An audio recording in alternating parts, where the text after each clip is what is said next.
Good morning, NC4 guys here. Today, we're working on an interesting project. We're gonna glue down a solid plank, reclaimed oak, 5/8 of an inch thick. Mostly shorts, lots and lots of shorts. It's 5/8 of an inch thick, all 5 inches wide. That's good. We don't have a random width. Got a ton of character all over it. We're gonna fix it all up at the end of the project. First, we gotta prep this slab. So to buff out this slab, we're gonna use a 16-inch round buffer head. And this one's got the flat, hard felt surface. And we're gonna use a 24 grit, which is super heavy. It's basically just rocks glued to a piece of paper. But we're working on a slab, so we need to grind it good. And what we're trying to do is just knock off chunks and get off old dirt, paint, oil, whatever might be on here. So, let's put this on. There we go, tighten her up. Get to buffing.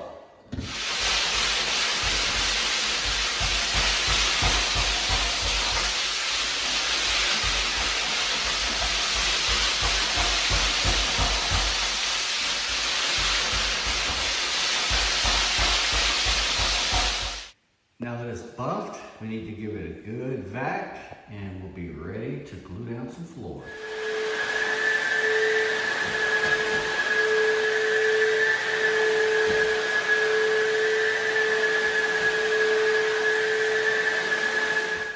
All right, so let's go ahead and quickly undercut these door jambs. Whenever you're undercutting door jambs, always be sure to go ahead and use a piece of wood that you're actually going to install. That way you know you get your height right.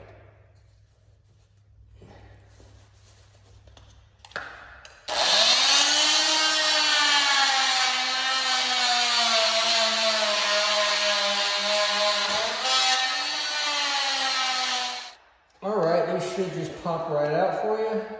And just be careful, don't ever put your fingers under there and like clean out debris. There could be a nail under there and cut your fingers wide open.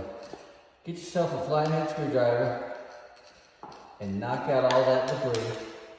And then you want to give this a quick vacuum. Be sure to get it nice and clean under there. Otherwise, this dirt is just going to kick out onto your glue while you're working. You don't want that.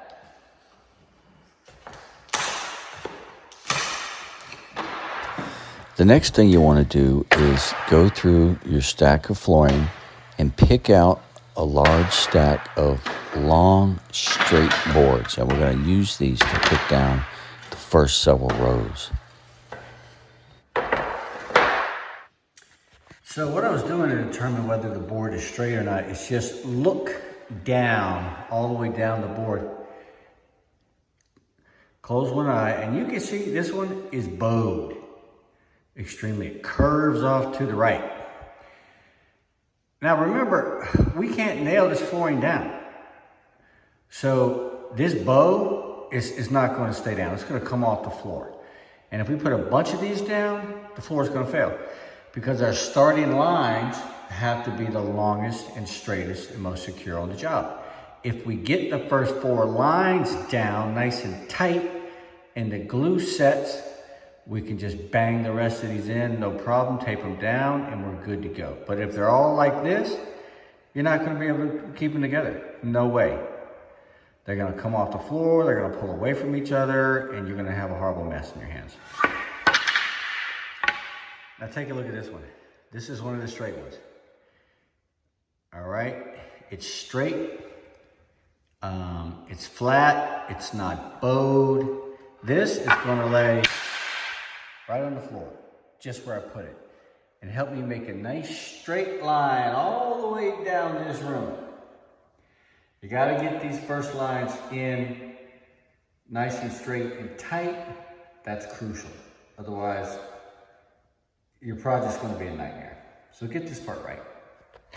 All right, so I've decided to go ahead and make my first stagger 5 boards.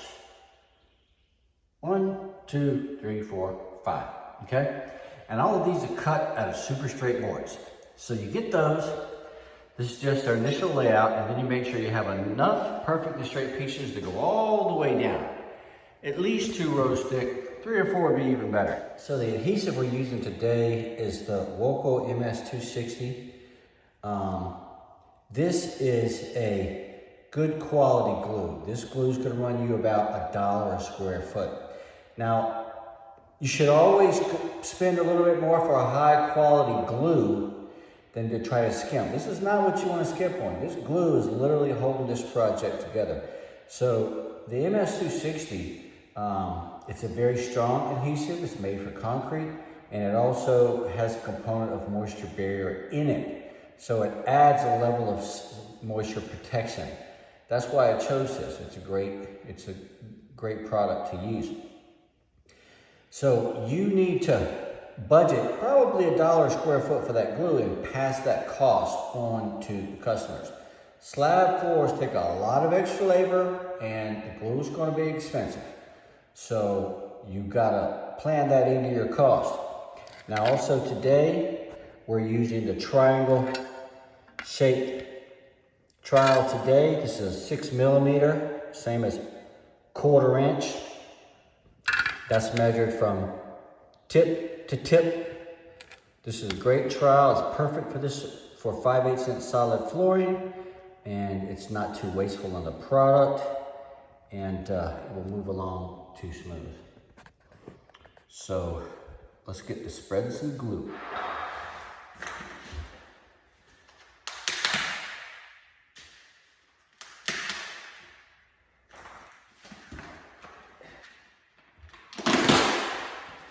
Floor, you just scoop out big old puddle, and clean off those drips. You just run your straight edge along there, knock those off. When you're handling your bucket, keep your bucket in line. Just push it down, and you push it all the way down. If you put it over here, you're gonna get glue on everything. Keep it right in line where you're gonna put the next pile of glue.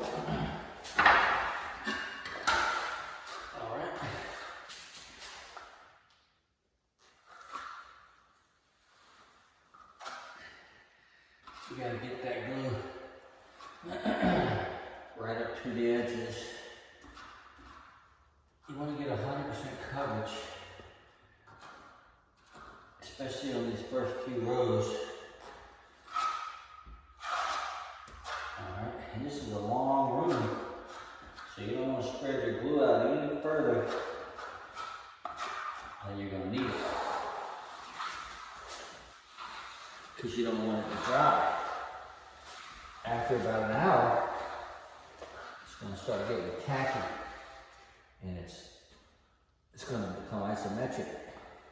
It's going to repel the flooring as opposed to grab it. You want to grab the flooring.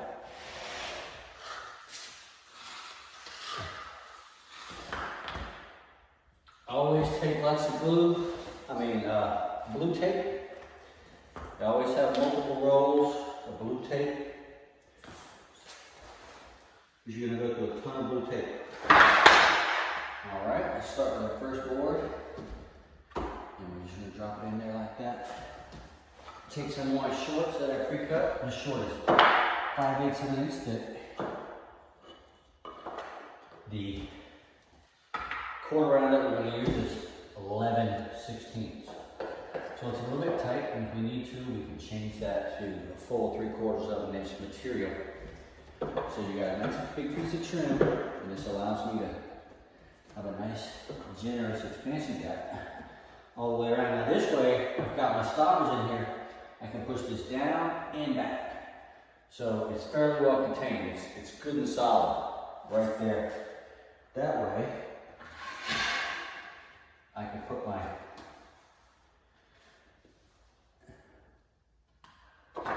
next piece in line.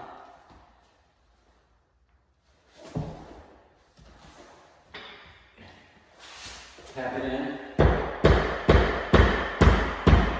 Just put our stagger joints back in.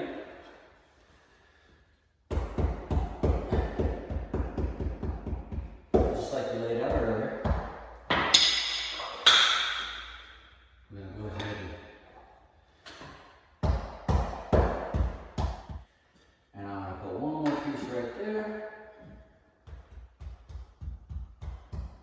Boom. That's what started my line. I got my stagger joint down. Now let's tie this together with some glue tape.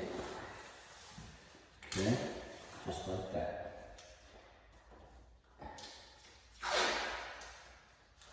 What you want to do is put pressure on the back and then pull your tape and then pull your tape like that and then tear it off. So the tape is actually under tension, pulling the wood back, holding it in place. Now we can go to our next row of boards.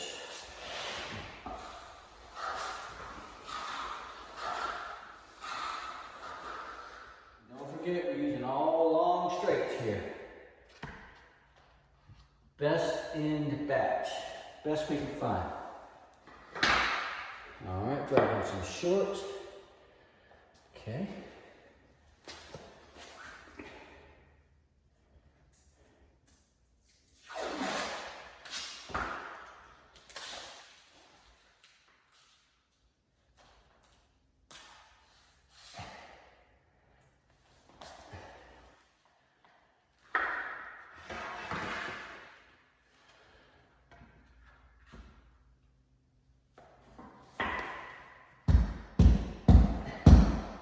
You got your line still together? Go ahead and tape it together. And do not be afraid to use a lot of tape. This tape has got to hold it all together to the mark. You don't want this moving tonight while you're sleeping. All right, let's keep on going. This looking pretty good.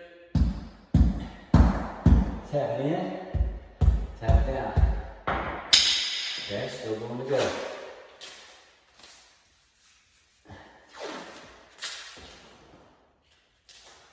If it starts to come out a little bit, let's give it a tap. Last second tap. Tape it together.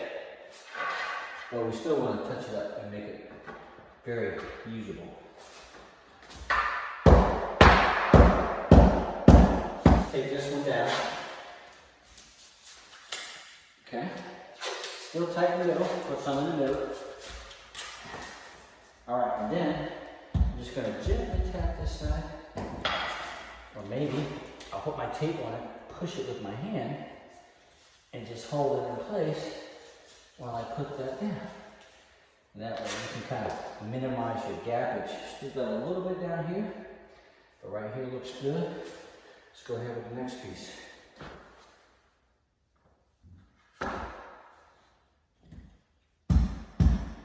More tape. All right. So our 5-volt line is looking pretty good.